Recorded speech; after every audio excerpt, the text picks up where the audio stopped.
Hello student, चलिए अब हम लोग अपना इंडियन सॉइल जो सिस्टम है उसका लेक्चर नंबर 1 लेंगे। ठीक है।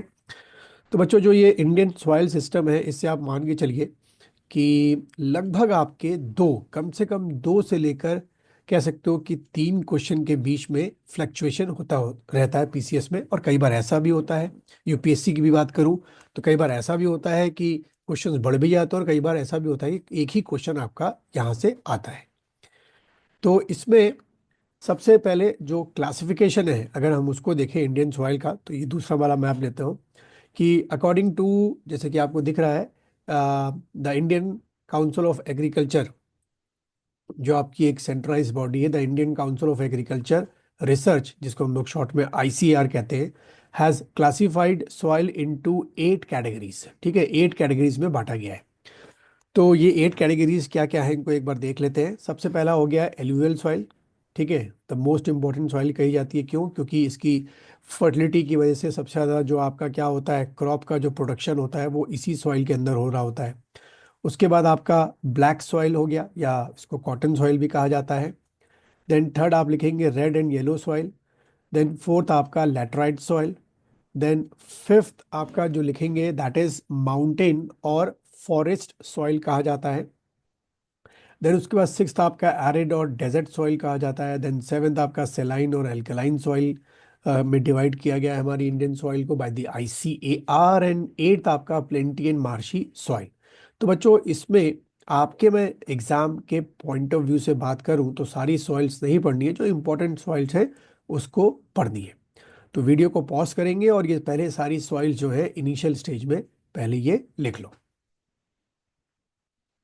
चलो, तो आप लोगों ने वीडियो को पॉज कर लिया होगा, और करने के बाद ये सारे लिख लिए होंगे। अब ये मैप में भी एक बार इनका लोकेशन अगर हम लोग सर्च करें, एक बार इसको फाइंड आउट करें, मेमोराइज करने की कोशिश करें, तो जैसे कि आपका एलुवियल सॉइल आपको यहाँ पर दिख रहा है। ठीक है, मेजर टाइप ऑफ सॉइल हो गया। जैसे कि आपको एलुवियल सॉइल दिख रहा है ये आपका। ठीक है, ब्लैक सॉइल हो गया, रेड सॉइल हो गया। तो उसकी एक लोकेशन कोशिश करो मन बनाने की। वैसे ये इतना मैप इंपॉर्टेंट नहीं है, इतना आपको करने को नहीं आता है, लेकिन इसी में अगर हम बात करें डिस्क्रिप्टिव क्वेश्चन में, या यूपीएससी सिविल सर्विसेज पे स्टेट पीसीएस में मेंस के क्वेश्चन में, ये मैप आपको याद होना चाहिए, आ सकता है। अब आते हैं एक एक करके सॉइल हम लोग जो है इसको लेंगे। तो सबसे पहले हेडिंग डालिएगा आप लोग, क्या? Alluvial soil. ठीक है, सबसे पहले हेडिंग डालिए एल्यूवियल सॉइल। तो सबसे पहला ही जो पॉइंट है वो आपको याद रखना है, एग्जाम में आ सकता है। लिखिए, the alluvial soil occupies the total area. कितना ऑक्यूपाई करता है? तो लिखो, the alluvial soil occupies the total area 15 lakh square kilometre. ठीक है, एक क्वेश्चन तो ये बन जाएगा भाई, कितने स्क्वायर किलोमीटर में आपका एल्यूवियल सॉइल जो है वो फैला हुआ है। तो आपने टिक करके आना है भाई, 15 लाख स्क्वायर किलोमीटर के एरिया में जो है ये आपका जो एल्यूवियल सॉइल है वो आपकी फैली हुई है।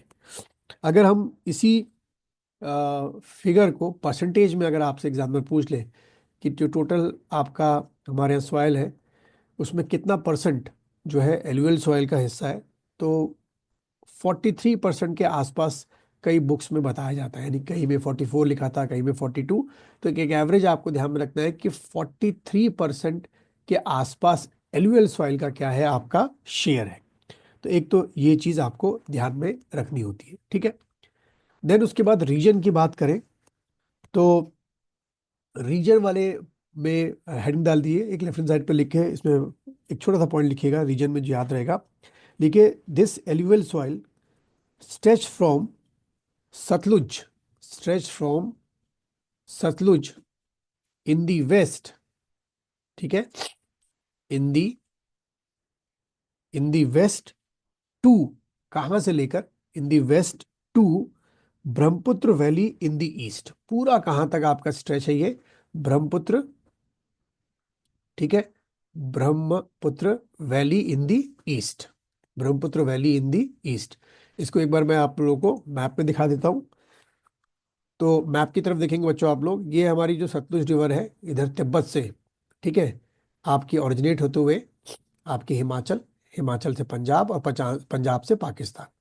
दूसरी तरफ आपकी जो मैं ड्रॉ कर रहा हूँ ये ब्रह्मपुत्रा रिवर है, पैरेलल 1100 किलोमीटर चलती है हिमालयाज के, फिर उसके बाद इंडिया में एंटर करेगी और फिर बांग्लादेश। तो यहाँ से लेकर यहाँ तक का जो पूरा इलाका बताया गया है मेन तौर पे एल्यूवियल सॉइल का, ये आपकी क्या हो गई सतलुज रिवर, ये आपकी क्या हो गई ब्रह्मपुत्रा रिवर आपकी हो गई। तो ये पूरा जो स्ट्रेच बताया गया है that is mainly comes under the alluvial soil. ठीक है, एक चीज तो ये आपको दिमाग में रखनी है।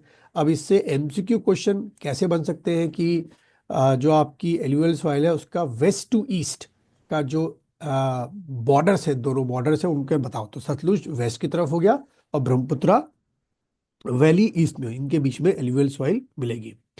फिर अगला पॉइंट जो है इसी में बना के लिखिए, they also occurs in the valley of, और कहाँ कहाँ मिलती है, also occurs in the valley of, लिखो Narmada and Tapi, valley of Narmada and Tapi, उसमें भी आपको थोड़ी बहुत क्या मिलेगी एल्यूवियल सॉइल जो है वो आपको मिलेगी। फिर उसके बाद लिखिए महानदी, ठीक है, महानदी की जो वैली है उसमें भी आपको एल्यूवियल सॉइल जो है आपको मिलेगी। फिर लिखिए गोदावरी, गोदावरी, ठीक है बच्चों, गोदावरी की जो वैली है उसमें भी आपको एल्यूवियल सॉइल जो है आपको मिलेगी। और उसके बाद आपकी कृष्णा, बट इतनी क्वांटिटी मिलती जितनी पहले मिल गई थी, कृष्णा यहाँ पर भी आपको एल्यूवियल सॉइल मिलेगी। और उसके बाद कावेरी, इसकी यानी कि वैली ऑफ कावेरी, यहाँ भी आपको थोड़ी बहुत क्या मिलेगी एल्यूवियल सॉइल मिलेगी।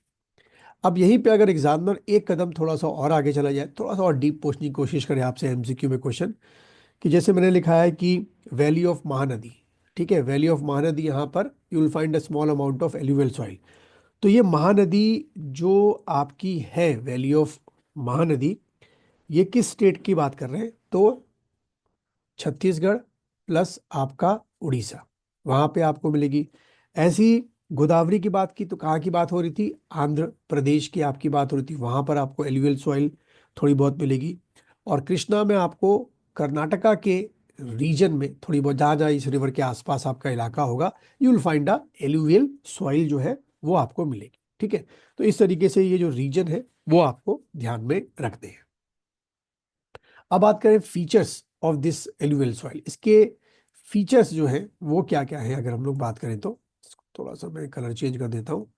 फीचर्स की बात करें तो पहला पॉइंट जो है वो बना के लिखना, इट कलर्स वेरीज, इसके कलर डिफरेंट होते हैं, it colours varies from light grey, ठीक है, light grey to ash grey. ये कलर को याद रखना, कई बार एग्जाम पूछ लेते हैं, ये हल्का सा लाइट ग्रे से ऐश ग्रे के बीच में जो है ये मिलता है। ठीक है, फिर उसके बाद एक और कैरेक्टर क्या होता है, टेक्सचर जो इसका होता है, texture is sandy to silty loam, texture is sandy to silty loam. ठीक है, सैंडी से सिल्टी लूम का जो है बच्चों इसका क्या होता है, आपका जो टेक्सचर है वो आपका होता है। ठीक है, तो एक लाइट कलर को ध्यान में रखना और इसका टेक्सचर जो है वो एक इनिशियल स्टेज में ध्यान में रखना, कई बार एमसीक्यू में पूछ लेते हैं। अब बात करें कि अ, इनके सब टाइप की बात करें, ठीक है, तो इसमें अगला पॉइंट बना के लिखना, एल्वियल सॉइल डिवाइडेड इनटू, अगला पॉइंट बना के लिखो, एल्वियल सॉइल डिवाइडेड इनटू टू सब टाइप्स, टू सब टाइप, दो सब टाइप में डिवाइड किया गया है। जो पहला सब टाइप है वो लिखो आपका alluvial, alluvial loom, LOAM, alluvial loom, ये पहला सब टाइप हो गया।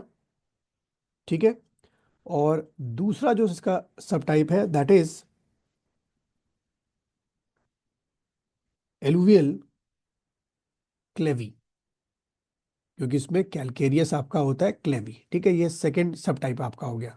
तो एलुवियल लूम आपका हो गया, एलुवियल क्लेवी जो है ये इसका आपका हो गया।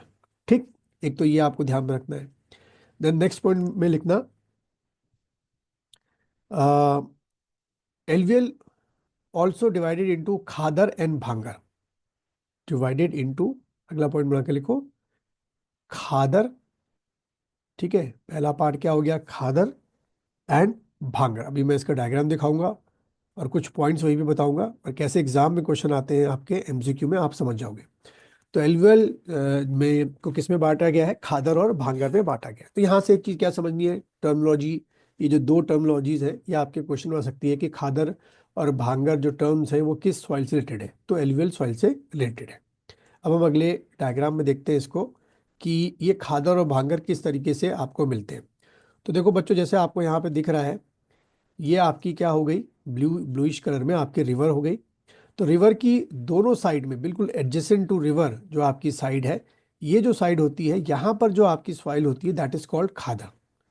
और उससे थोड़ा सा आप देखो स्ट्रेच दूर की तरफ जाकर, यहाँ पर आपको क्या मिलेगी, भांगर मिलेगी। ठीक है।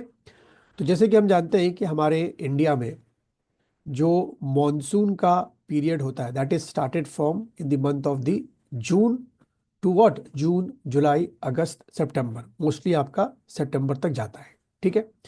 तो जब ह्यूज अमाउंट ऑफ रेनफॉल आपके माउंटेन्स में होती है, हिमालयाज में खास तौर पे होती है, ठीक है, क्योंकि भाई हम लोग मैप की तरफ देखो बच्चों, ये हमारे क्या है, हिमालयाज है।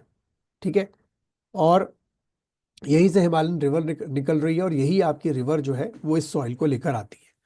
तो हर साल क्या होता है कि जब फ्लड आता है, तो पर्टिकुलर यहाँ पर मैप की तरफ देखेंगे बच्चों, यहाँ पर आपकी जो है पानी भर जाता है, जितना मैं डार्क कर रहा हूँ, क्योंकि ये कैचमेंट एरिया का होता है रिवर का, ये कह सकते हो कि फ्लडेड एरिया आपका होता है। ठीक है। तो जो ये फ्लडेड एरिया है, ये पानी से भर जाता है in the month of June July August September. लेकिन जब मॉनसून एंड अप हो जाता है आफ्टर द 4 मंथ्स, सो ये पानी भी अपनी जगह छोड़ के वापस रिवर जो है अपनी ओरिजिनल पोजीशन पे आती है। और पीछे जो है यहाँ पे ढेर सारी फर्टाइल ये जो खादर है, खादर सॉइल को छोड़ के जाती है। तो हर साल आप देखो खादर का क्या होगा, रिन्यू होगा।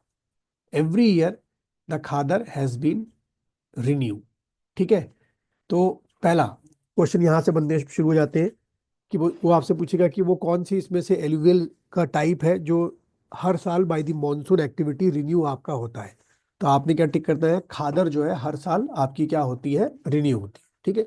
एक तो ये पॉइंट ध्यान में रखना है। और वहीं पे भांगर जो होता है, after every you can say 15 year और 20 ईयर, कुछ ज़्यादा ही रेनफॉल होती है और पानी ऊपर तक आपका पहुंच जाता है, इतने मतलब डीप तक आपका दूर तक पानी पहुंचता है। तो इसका जो रिन्यूएशन होता है, रिन्यू होती है, वो 15 साल 20 साल, कई बार 15-25 साल भी हो जाते हैं, तब होता है। तो ये बेसिक डिफरेंस हो गया किसमें, खादर और भांगर में। खादर जो आपकी सॉइल है वो बिल्कुल नदी के आसपास है, बगल में ही है, और भांगर बहुत दूर आपकी पड़ती है। एक कैरेक्टर तो आपको ये ध्यान में रखना है। ठीक है। उसके बाद खादर के और कैरेक्टर्स क्या है, तो एक हेडिंग डाल दो, खादर। एक हेडिंग यहाँ पे, हेडिंग डाल दीजिए खादर, और इसमें लिखिए it is light, this soil या this alluvial soil is light coloured. पहला इसका कैरेक्टर क्या होगा, खादर का, आपका लाइट कलर होगा। ठीक है। Light, light coloured. ठीक है, एक तो ये लाइट कलर्ड में होगी। ठीक। फिर सेकंड आपका लिखो, पुअर, जो खादर सॉइल होगी, यानी khadar alluvial soil, poor in calcareous matter. इसमें जो कैलकेरियस मैटर होगा वो बहुत कम होगा, पुअर इन कैलकेरियस मैटर। ठीक है। थर्ड लिखो, khadar contains, khadar contains deposits of, khadar contain deposits of sand, silt, mud, clay. ठीक है। इसमें आपको ये मिल जाएगा। ठीक। अब वहीं पे हम लोग किसकी बात करें, भांगर की बात करते हैं। ठीक है। भांगर के कैरेक्टर को भी एक बार पढ़ लेते हैं। तो भांगर यानी कि भांगर एल्यूवियल सॉइल, भूलना नहीं। तो डायग्राम दिख रहा है, भांगर यानी नदी से बहुत दूर। ठीक है। तो भांगर के अगर कैरेक्टर की बात करें, तो पहला कैरेक्टर क्या है, वो लिखो डार्क कलर। जहां खादर लाइट कलर थी, ये क्या है आपकी, डार्क कलर। तो बड़ा आसान है वहां की सॉइल को पहचानना, डार्क कलर। दूसरा कैरेक्टर लिखो रिच, किस चीज में रिच होती है, rich in rich in calcium carbonate. ठीक है, rich in calcium, calcium carbonate. ठीक, ये ध्यान रखते हैं, rich in calcium carbonate called कंकर। उनको क्या कहते हैं? कंकर कहते हैं। KANKAR। अब देखो यहां से क्वेश्चन बन सकता है कि कंकर जो आपका है वो किस में मिलता है, भांगर एलुवियल सॉइल में या खादर एलुवियल सॉइल में। ठीक है, इस तरीके से आपसे क्वेश्चन बन सकते हैं। ठीक, नाउ अगला देखते हैं फीचर में, इसी एलुवियल सॉइल के फीचर में क्या। एलुवियल सॉइल, अगला पॉइंट बना के लिखना, एलुवियल सॉइल रिच इन, किस चीज में रिच होती है? रिच इन, ये आपको मकअप करना पड़ेगा। पहला लिखो पोटाश, आप पूछेंगे भाई किस किस में नहीं होती है, पोटाश। उसके बाद फॉस्फोरिक एसिड लिखेंगे साथ में मेरे, फॉस्फोरिक एसिड में रिच होगी, ये रट्टाफिकेशन है, फॉस्फोरिक एसिड। उसके बाद लाइम, वो आपको मिलेगा इसमें। और आपका organic matter, organic, organic matter. ठीक है, उसमें क्या हो गई, ये आपकी रिच हो गई। पोटाश में रिच है, फॉस्फोरिक एसिड में रिच है, लाइम है, और इसमें। ठीक है, लेकिन अगला लिखना, शो डेफिशिएंसी, या लिख सकते हैं पुअर, या शो डेफिशिएंटी या डेफिशिएंसी इन। तो इसमें फिर बाहर से डालना पड़ता है क्या? सबसे पहला नाइट्रोजन। तो आपको फर्टिलाइजर में अच्छी खासी नाइट्रोजन जो है यूज करनी पड़ती है, नाइट्रोजन हो गया। और दूसरा लिखो ह्यूमस कंटेंट्स, ह्यूमस कंटेंट्स। ठीक है, फिर एक और पॉइंट लिखो भाई एलुवियल सॉइल का, लिखिएगा सॉइल आर केपेबल, जैसा मैं डिक्टेट कर रहा हूं लिखो, this alluvial soil is capable, this alluvial soil is capable of fixing nitrogen, of fixing, fixing nitrogen. Atmosphere की जो बच्चों नाइट्रोजन होती है उसको पौधों में लाना पड़ता है, fixing nitrogen with the help of. और ये कैसे होता है, अब समझाता हूं, लिखो पहले, with the help of leguminous crop, with the help of leguminous, with the help of leguminous crop. ठीक है, तो बच्चों क्या होता है कि देखो, हमें क्या चाहिए, नाइट्रोजन की रिक्वायरमेंट हमारी बॉडी को होती है, पर एटमॉस्फेयर में इतनी नाइट्रोजन होने के बावजूद भी ये नाइट्रोजन हमारी बॉडी एब्जॉर्व नहीं करती है। इस नाइट्रोजन को नाइट्रेट में बदलने की ज़रूरत है। तो वो कौन नाइट्रोजन फिक्सेशन का काम करता है? लेग्यूमिनस प्लांट, जैसे कि आपके क्या हो गए, पल्सेस, दाल वाले जो दाल के पौधे होते हैं, पल्सेस होते हैं, उनमें हमारे ऐसे नाइट्रोजन फिक्सिंग बैक्टीरिया होते हैं, उनकी जड़ों में रहते हैं, रूट्स में रहते हैं, जो लगातार ये काम करते हैं। इसलिए बच्चों ये बड़ा इंपॉर्टेंट है। ठीक है, उम्मीद है यहाँ तक समझ में आ रहा होगा। फिर एक और लिख लो, this soil is suited for, लिखिएगा दिस सॉइल यानी alluvial soil is suited for the crop. किस किस क्रॉप के लिए सूटेड है, बाकी थोड़ा फर्टिलाइजर यूज करना पड़ता है।